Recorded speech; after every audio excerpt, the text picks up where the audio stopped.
नमस्कार मित्रों। आज हम सभी लोग यूपी टेट 2019 का चाइल्ड साइकोलॉजी का जो पेपर है उसको सॉल्व करेंगे, जिसे हम जो है child development and teaching method के नाम से भी जानते हैं। इसमें पहला क्वेश्चन हम देखते हैं। यदि शिक्षक कक्षा में एक छात्र को समस्यात्मक बालक के रूप में पाता है तो उसे तत्काल घर वापस भेज देना चाहिए, बच्चे को नज़रअंदाज करना देना चाहिए, बच्चे को दंड देना चाहिए, बच्चे को परामर्श देना चाहिए। जैसा कि हम लोग पहले भी बात कर चुके हैं कि कोई भी छात्र है उसको जो है कोई भी ऋणात्मक चीज़ या निगेटिव चीज़ें नहीं करनी है। उसके लिए पॉजिटिव चीज़ें करनी है, जिससे उसका अधिगम अच्छा हो सके और वह ईजी होकर जो है अध्ययन कर सके। तो यहाँ पर इस क्वेश्चन का अगर सही आंसर देखा जाए तो बच्चे को परामर्श देना चाहिए। तो समस्यात्मक बालक के रूप में अगर कोई शिक्षक पाता है तो उसको जो है परामर्श देना ही बेहतर होगा। नेक्स्ट क्वेश्चन 2 देखें तो पाठ्य सहगामी क्रियाएं मुख्यतः संबंधित होती हैं। जैसा कि हम लोग जानते हैं कि जो को करिकुलर एक्टिविटी है यह छात्रों के सर्वांगीण विकास से संबंधित होती है, इसलिए इस क्वेश्चन का जो सही आंसर है ये आंसर नंबर 2 है। क्वेश्चन नंबर 3 को अगर हम देखें तो इसमें दिया हुआ है कि निम्न में से किसने अधिगम सिद्धांत का प्रतिपादन नहीं किया। तो आप जानते हैं थॉर्नडाइक, स्किनर और कोहलर ये सभी जो है व्यवहारवादी या अधिगमवादी हैं, इसलिए यहाँ BS ब्लूम महोदय जो हैं ये इन्होंने ब्लूम टेक्सोनॉमी दिया है, ये अलग है, इसलिए इस क्वेश्चन का आंसर जो होता है ये विकल्प 4 को, आप 4 को जो है मान सकते हैं। शिक्षा में अवरोधन का तात्पर्य है। तो शिक्षा में अवरोधन का तात्पर्य यही है कि कोई भी बालक किसी कक्षा में कई वर्षों तक लगातार बना रहे, इसके कारण जो है बहुत शासन स्तर पे जो है शासन का धन भी नुकसान होता है। तो इसका सही आंसर है तो 4 का 1 नंबर। अगर क्वेश्चन नंबर 5 को देखें तो निम्न में से किस कौशल में पूर्व कथन का परीक्षण आता है। तो हमेशा आप जानते हैं जो भी स्किल्स हैं, मुख्यतः जो 8 स्किल्स हैं उसमें प्रस्तावना कौशल पहले नंबर पे आता है। प्रस्तावना कौशल में पूर्व ज्ञान से नवीन ज्ञान को जोड़ते हैं, अर्थात प्रीवियस नॉलेज से न्यू नॉलेज को जोड़ते हैं। तो इसका सही आंसर यही है, प्रस्तावना कौशल में पूर्व कथन का परीक्षण आता है। क्वेश्चन नंबर 6 अगर देखें तो निम्न में से किस सिद्धांत को पुनर्वलन का सिद्धांत भी कहते हैं। तो हम जानते हैं कि क्रिया प्रसूत अनुबंधन सिद्धांत जो है, जिसको हम ऑपरेंट कंडीशनिंग थ्योरी कहते हैं, स्किनर का थ्योरी है, ये पुनर्वलन से जो है रिलेटेड होता है। तो इसका विकल्प जो है 1 नंबर सही है। अगर आगे हम चढ़ें तो क्वेश्चन नंबर 7 देखें तो निम्न में से कौन सी अवस्था ब्रूनर के संज्ञानात्मक विकास सिद्धांत का अंग नहीं है। तो ब्रूनर का जो संज्ञानात्मक विकास है इसमें आप कह सकते हैं कि इनएक्टिव स्टेज, आइकॉनिक स्टेज और सिंबॉलिक स्टेज आता है, इंट्यूटिव स्टेज नहीं आता, आंत प्रज्ञावस्था नहीं आता, इसलिए ये 7 नंबर का जो है तीसरा नंबर विकल्प जो है सही है, उत्तर सही है। अगर 8 नंबर देखें, मार्सन ने बोध स्तर के शिक्षण प्रतिमान में 5 पदों का वर्णन किया है, वे हैं। तो पहले नंबर पे मॉरिसन के बोध स्तर में खोज आता है, दूसरे प्रस्तुतिकरण, तीसरे नंबर पर आत्मीकरण, चौथे पे संगठन या व्यवस्था और 5वें पे वाचन अभिव्यक्तिकरण। तो इसमें जो है अगर आंसर इसका देखा जाए तो 2 नंबर, इसका आंसर 2 नंबर जो है सही होगा। क्वेश्चन नंबर 9 देखें तो इसमें दिया हुआ है कि निम्न में से कौन सा संज्ञानात्मक क्षेत्र से संबंधित नहीं है। तो ब्लूम टेक्सोनॉमी जो कॉग्निटिव डोमेन के अंदर का 6 आते हैं, जिसमें जो है ज्ञान, बोध, अनुप्रयोग, विश्लेषण, संश्लेषण, मूल्यांकन आता है। इसमें अनुमूल्यन जो है यह नहीं है, क्योंकि अनुमूल्यन जो है आपके बोध स्तर में आ जाता है। Receiving, responding, valuing, organisation, characterisation, यह जो है 9 नंबर जो आप कह सकते हैं, यह जो है 3 नंबर जो इसका आंसर है ये गलत है। निम्न में से कौन सा अधिगम का वक्र नहीं है। अधिगम के मुख्यतः 3 वक्र होते हैं, जिसको हम उन्नतोदर या मिश्रित और नतोदर कहते हैं। लंबवत कोई वक्र इसका नहीं होता है। इस तरह से आप कह सकते हैं कि इसका आंसर चौथा सही होगा। क्वेश्चन नंबर 11 में अगर हम चलें तो व्यवहार के कारण व्यवहार में परिवर्तन ही अधिगम है, यह कथन गिलफर्ड महोदय ने दिया है। इसको आपको याद रखना चाहिए, जिससे कि आगे जो है आप सही क्वेश्चन कर सकें। नेक्स्ट आप क्वेश्चन में चलते हैं, क्वेश्चन नंबर 12 में। तो इसमें एक जो है सूची दिया हुआ है, इसको मिलान करना है। ब्रूनर महोदय ने संप्रत्यय उपलब्ध शिक्षण प्रतिमान दिया है। आशुबेल महोदय ने अग्रिम संगठन शिक्षण प्रतिमान दिया है। ग्लेसर ने बेसिक टीचिंग मॉडल बुनियादी शिक्षण प्रतिमान दिया है।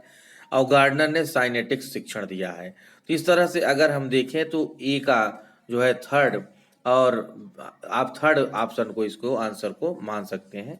ये 12 का 3 जो है सही है। क्वेश्चन नंबर 13 देखें तो समस्या समाधान का प्रथम चरण है। तो समस्या समाधान का प्रथम चरण समस्या की पहचान ही होता है, चाहे रिसर्च हो चाहे आप समस्या समाधान विधि देखें तो उसमें समस्या की पहचान ही। तो विकल्प नंबर 2 सही है इसमें।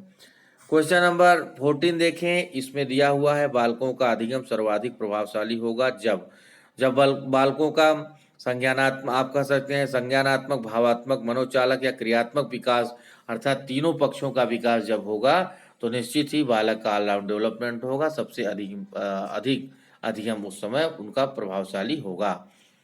क्वेश्चन नंबर 15 देखें तो इसमें स्मृति स्तर एवं बोध स्तर के शिक्षण प्रतिमान की संरचना में कौन सा सोपान उभयनिष्ठ है।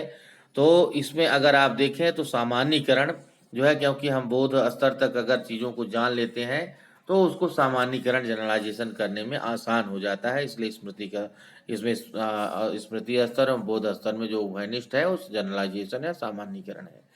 क्वेश्चन नंबर 16 देखें तो क्वेश्चन नंबर 16 में मानव विकास का प्रारंभ होता है, ये हम लोग जानते हैं। जैसा कि अभिमन्यु के बारे में आपने सुना होगा कि उन्होंने जो है 7 जो द्वार थे तोड़ने के जो है कुछ गुण, एक को छोड़ के 6 गुण उन्होंने गर्भावस्था में सीख लिया था।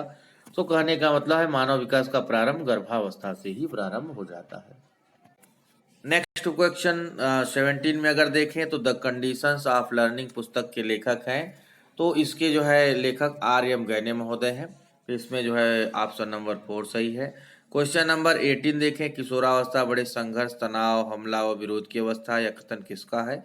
यह आप जानते हैं प्रसिद्ध जो है मनोवैज्ञानिक स्नेहाल का है, क्योंकि उन्होंने कहा था कि मुझे कुछ बच्चे दे दो, तुम जो कहोगे मजिस्ट्रेट, चोर, जो भी कहोगे मैं उनको जज बना दूंगा। ये प्रसिद्ध कोटेशन है। क्वेश्चन नंबर 19 अगर देखें तो जो एनसीईआरटी या सूक्ष्म शिक्षण से भारतीय प्रतिमान में कुल कितना समय लगता है। तो आप जानते हैं कि 6 साइकिल होती है, प्लानिंग जो है, टीचिंग और उसके साथ जो है फीडबैक, री प्लानिंग, री टीचिंग और री फीडबैक, 6-6 मिनट के जो है साइकिल होते हैं।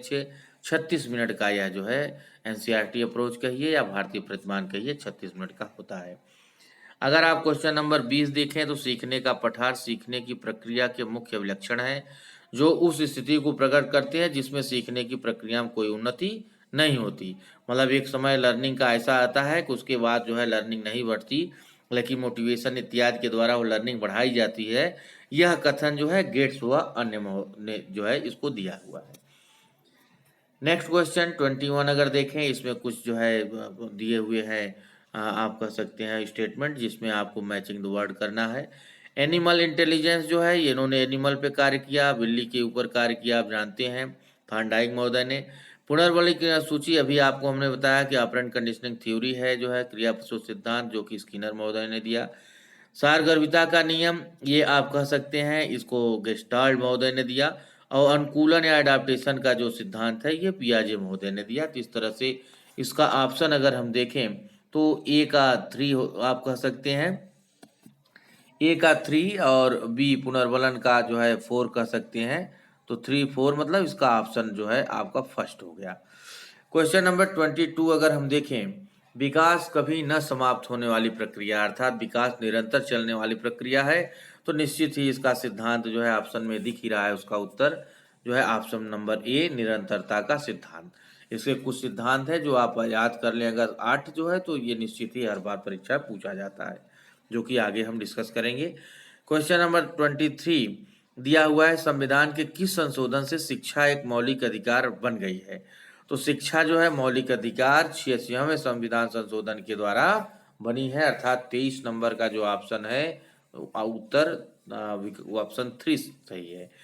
अभिप्रेरणा के मूल प्रवृत्ति सिद्धांत के प्रतिपादक थे।